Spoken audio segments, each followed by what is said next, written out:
एक छोटे से गांव भगवानपुर के पास था एक पुराना जंगल। लोग उसे कहते थे काला वन। एक ऐसा जंगल जहां जो भी गया कभी वापस नहीं आया। और इस जंगल से जुड़ी थी एक 18 साल पुरानी कहानी। एक आदमी जो एक रात जंगल गया और फिर गायब हो गया। उस आदमी का नाम था महेश। 8 साल का राजू अपनी माँ के पास बैठा रोता था। उसकी माँ बिस्तर पर पड़ी थी, कमजोर, बीमार। महेश यानी राजू के पिता 18 साल पहले जंगल गए थे और तब से वो कभी लौट कर नहीं आए। पति के गम और डर ने ही राजू की माँ को अंदर से तोड़ दिया था। हर रात वो दरवाजे की तरफ देखती रहती, शायद महेश वापस आ जाए, लेकिन हर रात सिर्फ अंधेरा लौटता। राजू माँ का हाथ पर माँ, बाबा कब लौटेंगे? तुम्हारे पिता शायद अब कभी वापस नहीं आएंगे। राजू बेटा, कभी जंगल के पास मत जाना। उस मनहूस जंगल ने तुम्हारे पिता को निगल लिया। वहाँ कुछ ऐसा है जो इंसानों को जिंदा नहीं छोड़ता। तुम कभी भी उस मनहूस काले जंगल में नहीं जाओगे, चाहे कोई भी तुम्हें बुलाए। माँ, मुझे छोड़ के मत जाओ। उस रात राजू की माँ की डेथ हो जाती है। राजू की माँ की मौत के बाद राजू बिल्कुल अकेला रह गया था। तब गांव के सरपंच हरिराम और उसकी पत्नी कमला राजू को अपने घर ले आए। वो राजू को अपने बेटे की तरह पालने लगी। राजू बेटा, खाना खा लो। सुबह से कुछ नहीं खाया तुमने। बेटा, ऐसे खुद को तकलीफ मत दो। भूख नहीं है। सरपंच और उसकी पत्नी ये बात सुन के दुखी हो गए और देखते ही देखते 10 साल गुजर गए। छोटा सा डरा हुआ राजू अब 18 साल का जवान बन चुका था, लेकिन उसकी आंखों का डर कभी नहीं बदला। लेकिन एक सवाल अब भी उसके दिमाग में जिंदा था। उसके पिता के साथ जंगल में हुआ क्या था? एक रात राजू पुराने स्टोर रूम में सामान ढूंढ रहा था। तभी उसे एक पुरानी डायरी मिलती है। डायरी उसके पिता महेश की थी। डायरी के लास्ट पेज पर लिखा था, काला वन के अंदर मंदिर मत खोलना। राजू का हाथ कांपने लगता है। तभी पीछे से आवाज आती है, तुम्हें ये डायरी कहाँ मिली? राजू मुड़ता है।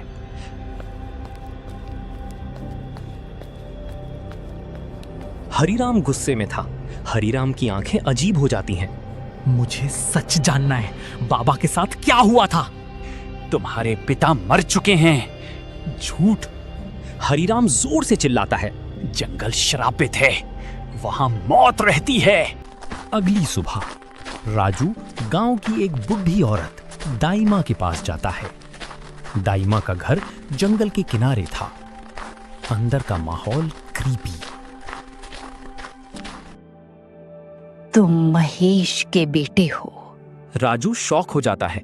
आप मेरे पिता को जानते हैं तो बताइए, उनके साथ क्या हुआ था दाईमा? तुम्हारे पिता ने कुछ देखा था, ऐसा सच जो इंसान को पागल कर दे।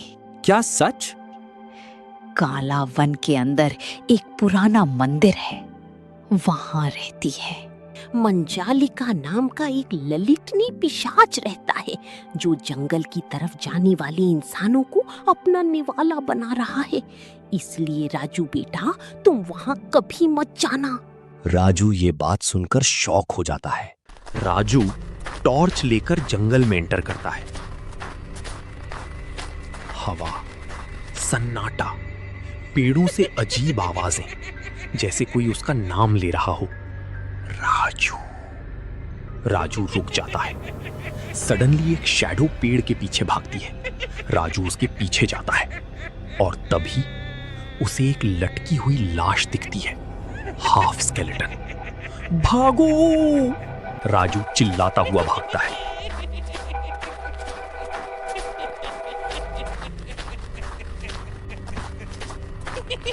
जंगल के अंदर उसे एक पुराना मंदिर दिखता है। मंदिर का गेट खुला था और राजू डरते हुए मंदिर के अंदर चला आता है।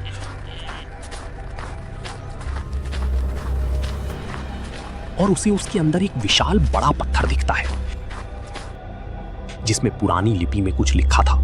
राजू वो लिपि समझ नहीं पाता। वो थोड़ी देर सोचने के बाद आगे बढ़ने लगता है। अंदर अंधेरा और बीच में एक बड़ी काली मूर्ति। तभी एक औरत की हंसी गूंजती है। राजू हर तरफ देखता है लेकिन कोई नहीं। एक औरत। तुम महेश के बेटे हो? हाँ हाँ, क्या तुम मेरे पिता को जानते हो? तो मुझे बताओ मेरे पिता के साथ क्या हुआ है? क्योंकि तुम्हारे पिता के मुंह से तुम्हारा नाम सुना था। मैं हूं मंजुलिका, एक लालिनी पिशाच। तुम्हारे पिता ने मुझे वचन दिया था कि वो मुझे शैतान तांत्रिक के हाथों से मुक्ति दिलाएंगे। वो तांत्रिक अमर होने के लिए मुझे अपना गुलाम बनाकर रखा है। उसने मुझे ऐसा बना दिया है कि मुझे हर पूर्णिमा की रात इंसानों का खून चाहिए। और इसी कारण से वो तांत्रिक 300 सालों से जिंदा है। उसे जिंदा रहने के लिए मुझे खून पीना पड़ता है। राजू, मुझे मुक्ति चाहिए। पूर्णिमा की रात में तुम उस तांत्रिक को मार सकते हो और उसकी मौत से ही मुझे मुक्ति मिलेगी। ठीक है राजू, अब तुम यहाँ से भाग जाओ। मुझे मुक्ति दो। राजू ये बात सुन के मंदिर से भाग आता है। हरीराम और कमला गांव में राजू के लिए चिंता कर रहे थे। तुम ठीक तो हो ना? ठीक है। बेटा राजू, तुम जंगल क्यों गए थे? तुम्हें क्या हमारी बिल्कुल चिंता नहीं है?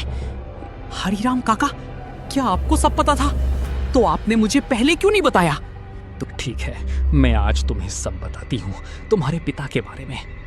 महेश बहुत ही अच्छे आदमी थे जो हर किसी का भला चाहते थे।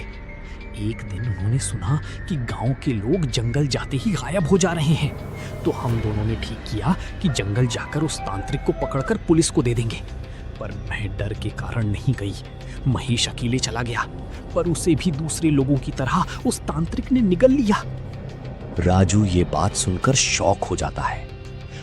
राजू देखता है गांव का तांत्रिक उसके पास आ रहा है। बम भोले, राजू, मैं तुम्हारा साथ दूंगा उस तांत्रिक को खत्म करने के लिए। मैंने 10 साल तक तपस्या करके उसे मारने की ताकत हासिल कर चुका हूं। तुम डरो मत। बम भोले, बम भोले। गांव में उस रात अजीब सन्नाटा था। हर घर के दरवाजे बंद थे, लेकिन सरपंच हरीराम के घर में बेचैनी और डर का माहौल था। उस रात के बाद राजू बिल्कुल बदल चुका था। पूरे गांव में कालावन की बातें फिर से होने लगी थी। अगली रात राजू और कुछ लोग उसके साथ खड़े थे।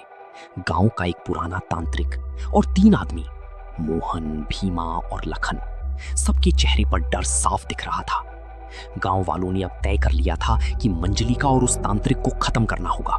तो ठीक है, इसका अंत अब मैं करूंगा। चलो सब लोग, आज हम उस तांत्रिक और उस मंजालिका को खत्म कर देंगे। तांत्रिक बाबा ने 10 साल की मेहनत से उन लोगों को खत्म करने की शक्ति पाई है। चलो। और वो लोग जंगल की तरफ चलने लगे। चलते चलते वो गहरे अंधेरे जंगल में पहुंच गए और उनको दिखता है कि वो शैतान तांत्रिक उसकी यज्ञ शुरू कर चुका था और उसकी बगल में मंजलिका खड़ी थी।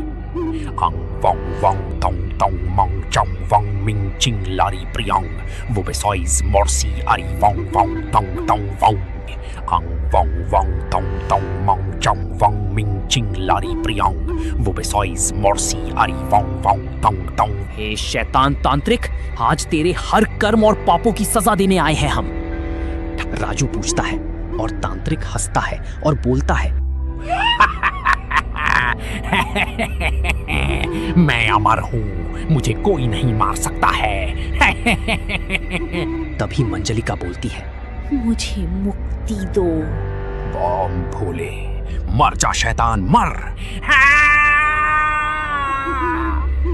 भौम भोले, भौम भोले, भौम भोले। शैतान तांत्रिक और मांजलिका मरने से अब ये जंगल शाप मुक्त हो चुका था और ये बात गांव में फैल गई। क्या अब सच में राजू हमारा गांव श्राप मुक्त हुआ? बेटा राजू, मैं बहुत खुश हूँ कि तुम सही सलामत लौट आए। ठाकुराइन, अब उस जंगल का श्राप भी खत्म हो चुका है। मेरा बदला भी पूरा हुआ। अब मेरे पिता को शांति मिलेगी। काला वन का डर अब लोगों के बीच नहीं था। ऐसी और भी स्टोरी वीडियो के लिए हमारे साथ जुड़े रहिए।